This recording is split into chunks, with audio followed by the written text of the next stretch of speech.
What's going on, everybody?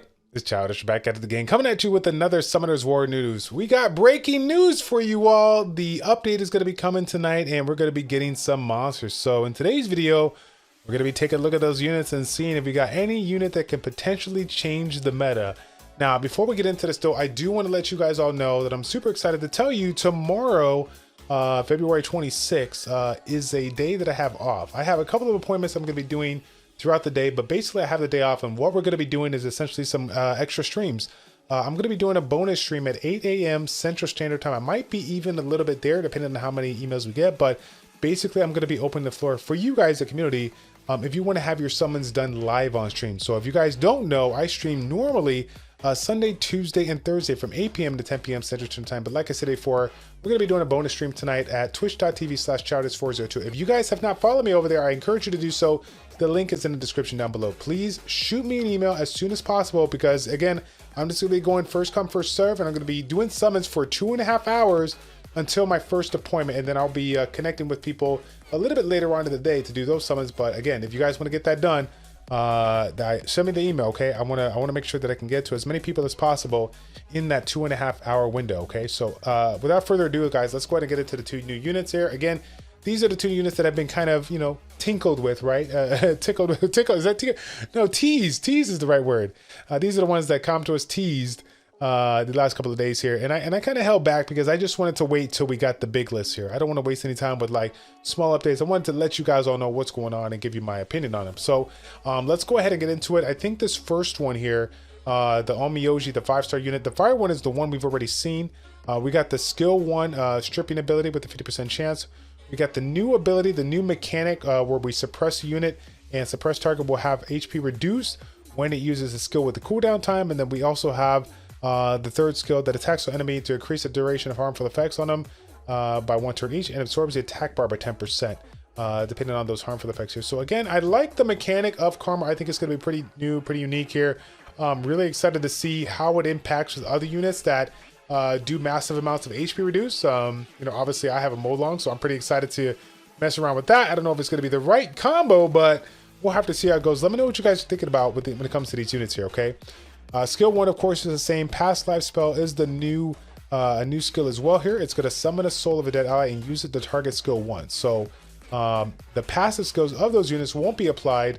So I'm guessing for those units out there that it pulls for the skill, it's going to use skill 3, and then if it has a passive, maybe it uses skill 2. I'm not too sure here, but if the ally that you put it on is living, it just protects, it just grants soul protection in there. So interesting mechanic. I'm excited to see what kind of combos people will make. I'm sure there's going to be some nasty combos here. I want to see if this works with like a Lucian, but I'm not really too excited because I feel like if it pulls a skill 3 that is as strong as a Lucian's amputation magic, it's gonna, the attack is going to be based on the water unit versus the actual, you know, wind lunar. I mean, it just makes sense, right? Otherwise it'd be super broken, yeah? But anyways, guys, I think you already, if you haven't heard it by now, okay, the wind one here, without question, seems to be the strongest one out of the 3.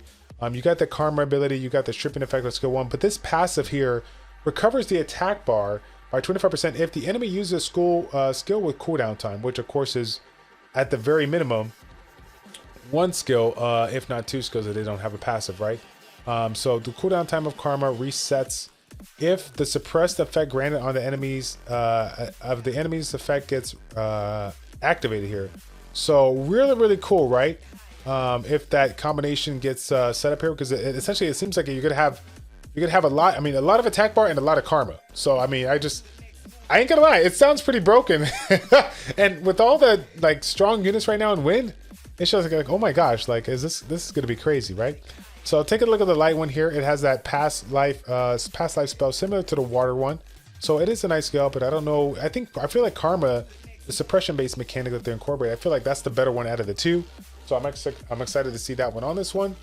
Or sorry, this one doesn't have it, right? So this one doesn't have it. It's the dark one that has it here. So, but now the passive here, Yin Yang 5 elements, right? Number of turns for harmful effects on allies' beneficial effects is limited to 1 turn. Bombs or skills used by bosses are excluded. So this is interesting. Okay. Oh, bomber skills used by bosses. Okay, I got you. But you can still, it still counts as your stuff. So this reminds me of the TOA Hell mechanic where you have that extra star that you can get if you switch over to the beneficial effects and harmful effects here. Again, when I looked at this initially, all I was thinking about was the harmful effects, but the beneficial effects I think are pretty important. Obviously, if somebody's bringing in a comp that is heavily reliant on long-standing beneficial effects, this will obviously play a pretty big role. So pretty excited to see how like I said, it gets thrown into the meta here. I'm pretty sure some of you whales out there that get super lucky are going to have a blast with that one. Now take a look at the dark one here.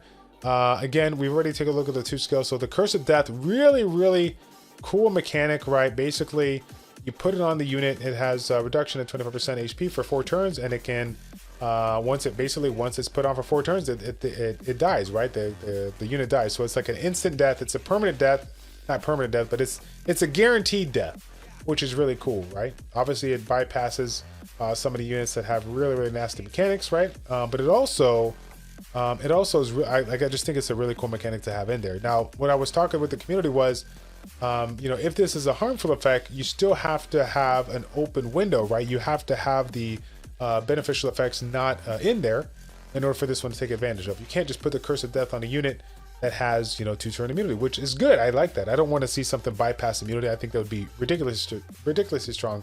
And I think the skill in and of itself is already strong as it is. So I'm glad that if that's the case, I'm hoping that it doesn't like bypass through immunity. I don't think it makes any sense in it. But either way, guys, let me know your opinion on these first 5 here. The wind one is the one that screams OP to me. So I'm pretty excited about that. Now, when it comes to these onimushas, just in case you haven't checked it out, there's going to be a summoning event going on. Where basically you're going to be summoning scrolls. I think you get 1 point for 3 stars and 10 points for 10 stars, and you can do a couple of other things to get those points here. But basically, after you get 100 points, you're going to get a free scroll to summon one of the 3 main elements there: fire, water, and wind. So this is kind of similar to the the Sniper MK event that used to be going down here. So pretty excited for the community as they're going to be able to get a chance to mess around with this unit here, right? So fire, Onimusha, right? Attacks the enemy 2 times. We get a multi-hit with a vampiric effect and decreases the defense break for 2 turns. I like skill 1 defense break, but I don't like the fact that it's a lower activation chance. So I'm hoping to see the skill improvement there when you max this out to have a fairly high increase here. I want to see this upwards of like 40 to 50%. Hopefully that's the case. Second skill, AoE, and grants an endure effect on yourself for 1 turn if the enemy gets defeated. And then the passive increases your defense of your attack power when the ally begins and inflicts additional damage proportional defense when your attack on your turn. So this reminds me of the fire martial artist here, doing a little bit of damage, additional damage based on that defense, right? And I don't think that, well, this unit can be defense broken, but you know, it is what it is. It's still nice to have a unit like this be, you know, could be a little bit more bruisery, but then provide a little bit more additional damage with that. So pretty excited to see how that works out here. Okay. So next one here, the water one, attacks the enemy 2 times, regular single target skill, similar as the other one, but the second skill is just an AoE with the vampiric effect here. So now take a look at the passive. You have the attack power increase from 10% up to 250% here. This is whenever monsters except yourself get a turn. So this can amplify pretty quickly, but you still don't have any critical hits. This is an attack scaling unit that's going to have quite a bit of damage come into play here, but again, essentially there's no other unique mechanic outside of that passive, right? So it's just a HP life stealing kind of unit there. Don't know where I'm gonna play around with that one, but you guys let me know what you think about that one. So far I'm liking the fire one over the water one, but we'll have to wait and see. Wind one here, we got the Ghost Slash again, same thing, Blade Slaughter, the Endure effect similar to the fire one. And then this one here decreases the current HP by 20% at the start of each turn and inflicts additional damage by 20% of the lost HP when you attack on your turn. So this sounds really good because of the fact that it is HP scaling here. So you're going to be able to provide a lot more damage here and still maintain that tankiness that you're looking for. And before I get into anything else, I do apologize if you haven't seen it already, right, with these sorts of the passives.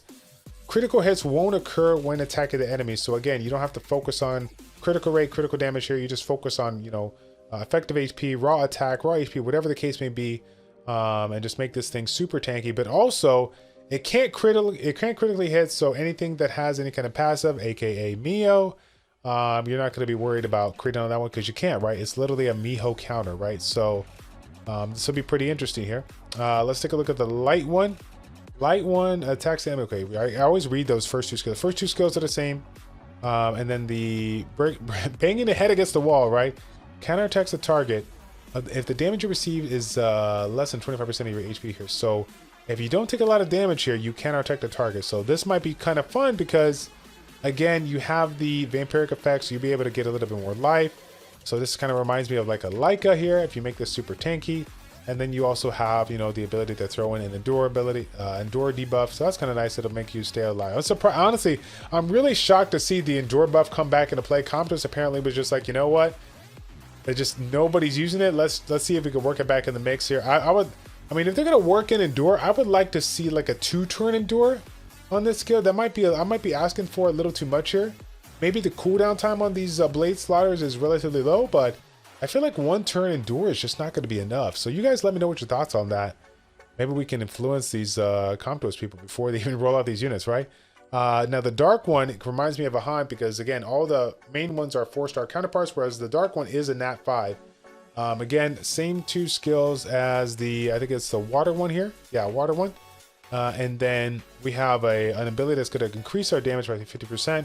We can't die under inability effects, removes them when your turn starts, and the damage is increased by 50% additional that turn. So a lot more damage that could be had on this unit. Again, it is an attack scaling unit.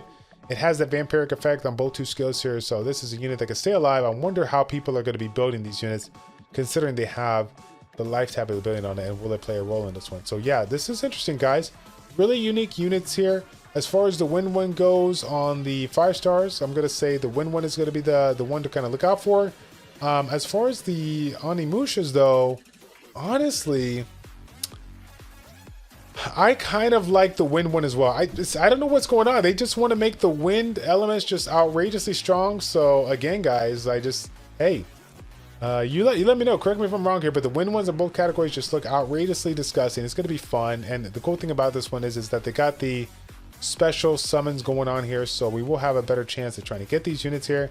I tell you guys, somebody tomorrow is going to have a blessing pop, or it's going to have 2 of these snap 5s open, or 2 of these 4-star. I feel like it's coming. It's definitely going to be coming here. But once again, guys, I'm going to close out the video right there. Let me know what your thoughts are on these units. I'm curious to hear your feedback on that. And again, if you guys didn't catch the beginning of the video, maybe you scrolled on through, I will be doing a bonus stream for you at 8 a.m. Central Standard Time at twitch.tv/childish402. The link is in the description down below.